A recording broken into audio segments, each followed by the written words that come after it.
د صحابه کرامو هغه حالات ځان ته موږ را مخې ته کړو. حضرت ابوبکر صدیق رضی الله تعالی عنہ د تاجر و د کپڑے کاروبار کو کپڑے کاروبار وکاو. کله چې د خلیفہ شو د نبی علیہ الصلوۃ والسلام د دنیا د تشریف ولونه چې کله د خلیفہ شو نن له خلیفہ شو سبا شنو ابوبکر رضی الله تعالی عنہ خپل کپڑے خپل صادری په وګ باندې راغستي بازار تر روان دي. ابوبکر رضی الله تعالی عنہ عمر رضی الله تعالی عنہ مخې لورغه ابوبکر سکای ابوبکر سکای یسه کوم ځان له کپڑے خرڅوم نو ویته چې د بادشاہ مسلمانانو بادشاہ شو امیر المؤمنین شو امیر المؤمنین شو نو ولګیړه بچی می بس غواړي نه سبا خوري نه زه به ځان خپل کار کوم نه بادشاہ شم نو څه چلو شو. عمر رضی الله تعالی عنہ ته فرمایلی اخو ټیک تا اخو ټیک دا خو چې تخپل تجارت کینو د دې مسلمانانو دا مسلې به څوک حل کوي تبه تجارت پسې وځي د دوی مسائل به څوک حل کوي نو یې چلو کما. نو عمر رضی الله تعالی عنہ ته فرمایل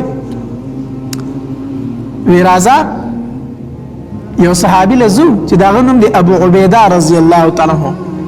او هغه ته نبی علیہ الصلوۃ والسلام امین ویلو امانتدار یا امین ابو عبیده رضی الله تعالی عنہ ورزو او هغه ته وایو چې دا ابوبکر چې دی زمونږ بادشاہ دی نو راځه چې دله د بیت المال نه مقرر کو کنه د بیت المال نه بدل او د بچو د خوراک د پاره سم مقرر کو دي چې کپڑے خرڅې د مسلمانانو مسلې به څوک حل کوي. وی ټیک دا دواړه حضرات لاړو ابو عبیده رضی الله تعالی عنہ عمر رضی الله تعالی عنہ فرمایل وی ابو عبیده تا ته پته د ابوبکر پرون زمون بادشاہ شوی دی امیر المؤمنین شوی دی زمونږه د روان دی بازار ته کپڑے خرڅي مونږ له دا مسلې څوک حل کوي نو دله د بیت المال له وظیفه مقرر کا. نو ابو عبیده رضی الله تعالی عنہ ته فرمایل وی ټیک دا وی د وظیفه د یو عام مهاجر صحابي پشان ده یو عام مهاجر صحابي ته چې کم شی د بیت المال نه ملاویږي هغه ته ملاویږي دا یو مهاجر صحابي دی نو وی ټیک دا ابوبکر رضی الله تعالی عنہ امیر المؤمنین دی د بیت المال نه دومره وظیفه دغه کور ته چې دی خوري د خزې خوري بس او بچي خوري دک وظیفه د کور ته ځي. یو ورځ ورته بیبي وویل چې زما الوا تړ شوی دی اوس دا د مسلمانانو بادشاہ دی ښا دا خلیفہ وقت دی خزه ورته وی زما الوا تړ شوی دی زما سره پیسې نشته چې تعالی په الوا واخلم ما سره پیسې نشته بیا ته بل ورځ وویل وینشته را سره څه نو تاسو الوا غواړه الوا زمان خو هغه خو څه نشته چې عالم درل پینو دی بیبي او کار شروع کو چې کله به د دوی کور ته وظیفه رااله د بیت المال نه نو دی به نیمه پخه کړه نیم وړه به پخه کړه نیم به یې تېنه کېښودل نیمه نو به یې ډوډۍ پخه کړه نیمه وړه به یې کېښودل لږ لږ وړۍ جمع کول لږ لږ وړۍ جمع کول څو ورځې پس ابوبکر رضی الله تعالی کور ته راغی کور الوا تیاره شوې وه الوا پخ شوې وه ابوبکر رضی الله تعالی ته الوا کېښودله ابوبکر رضی الله تعالی چې الوا ته وکتل دا کم ځای وه دا کم ځای وه ما خو پیسې نه دي درکړي بیبي ورته وی امیر المؤمنین دا زمون کړ چې کوم وظیفه راځي ما دا غینه لګ لګ وړ بچت کول نو دومره می ته جمع کړ چې الوا خو په ځان لا پخه کړه وی خټ ټیک شو صحیح شو مطلب دا دی چې زما کور ته کوم وظیفه راځي د دینه په کوم باندې زمون د کور گزاره کیږي د دینه په کوم زمون د کور گزاره کیږي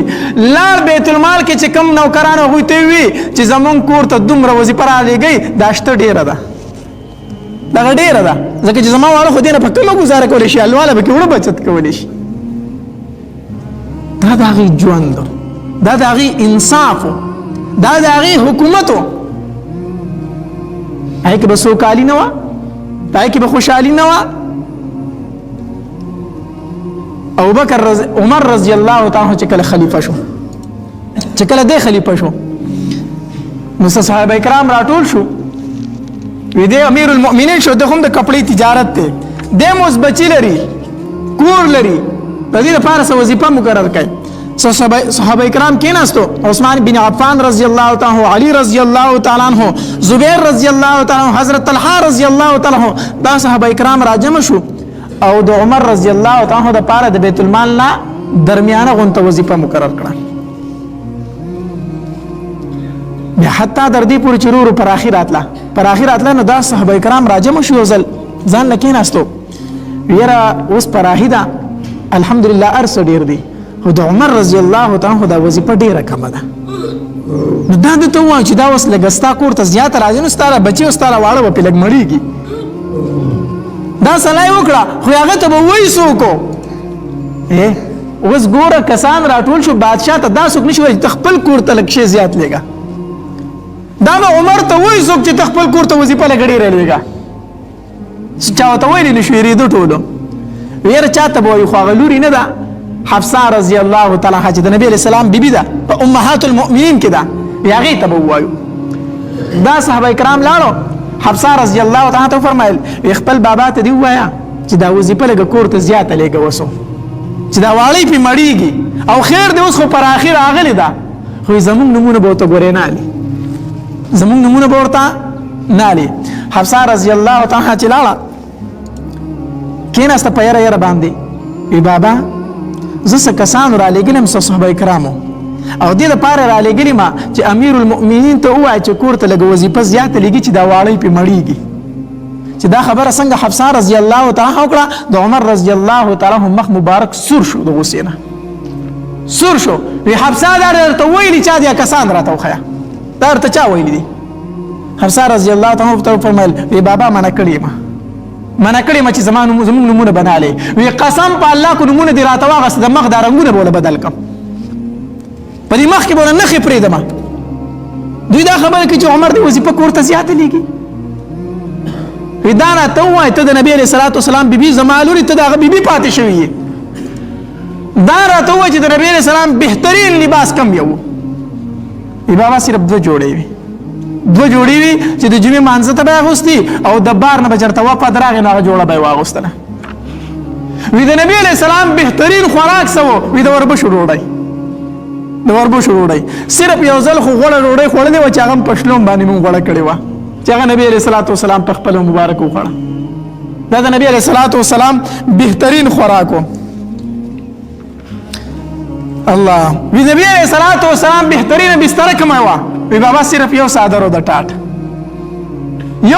څادر چې نبی علیه السلام به ځان ته څلور بغریزه کو په ګرمۍ کې نو په هغې به وده کېدو او چې کله به جمع شو نو بیا به دوه بغریزه غوړوه نوره ټوټه به ځان د پاسه راړوله نیم به ځان ته لاندې وغوړو نیم به ځان د پاسه کو. دا د نبی علیه الصلاة والسلام بستره وه. وی حفصه زما پیغمبر داسې ژوند تېر کړی دی زما محبوب داسې ژوند تېر کړی او ما ته زما دوستان وایي چې ستا کور ته وظیفه زیاته درشي. وی حفصه زما او زما د محبوب او زما د ملګري ابوبکر مثال د دریو ملګرو دی د دریو مسافرو دی. مونږ درې مسافرو په لاره باندې تېرېدو زمونږ محبوب خپله توخه د ځان سره واغسته او لا خپل منزلي مقصود ته ځان ورسو. بیا زما ملګری پاتې شو ابوبکر. وی ابوبکر هم خپل توخه واغسته او روان شو خپل منزلي مقصود ته ځان ورسو او زما د محبوب ملګری شو دغه په خوا کې سملاستو. وی حفصه زما ملګرو ته ووایه چې یو عمر پاتې شوی یوازې عمر د دغې ملګرو په لاره باندې روان دی نو که په دغې لار خو د خپل ملګري سره به ملاقات وکړي او که د دغې لارې نه کوږ شو نو ملګرو ته به ګورې ونه رسي. زما ملګرو ته ووایه د عمر په دغ کې د خپلو ملګرو لاره نشي بدلولی زما د بچو دپاره هم دغه وظیفه کافي ده. دا د هغې حکمرانانو دا د هغې بادشاهۍ وي. داسې ښایسته واقعګانو اورېدلو دپاره زموږ یوټیوب چینل واجد اسلامیک سټوډیو سبسکرایب کړئ. په دې به تاسو ته انشاءالله العزیز ښایسته واقعګانې او بیانات میلاویږي او د ګنټۍ د نشان سره کلیک کړئ تاسو ته آینده نوې ویډیوګانې مخې ته راځي او د خپلو ملګرو سره لازم شریکه کړئ. والسلام ډېره مننه.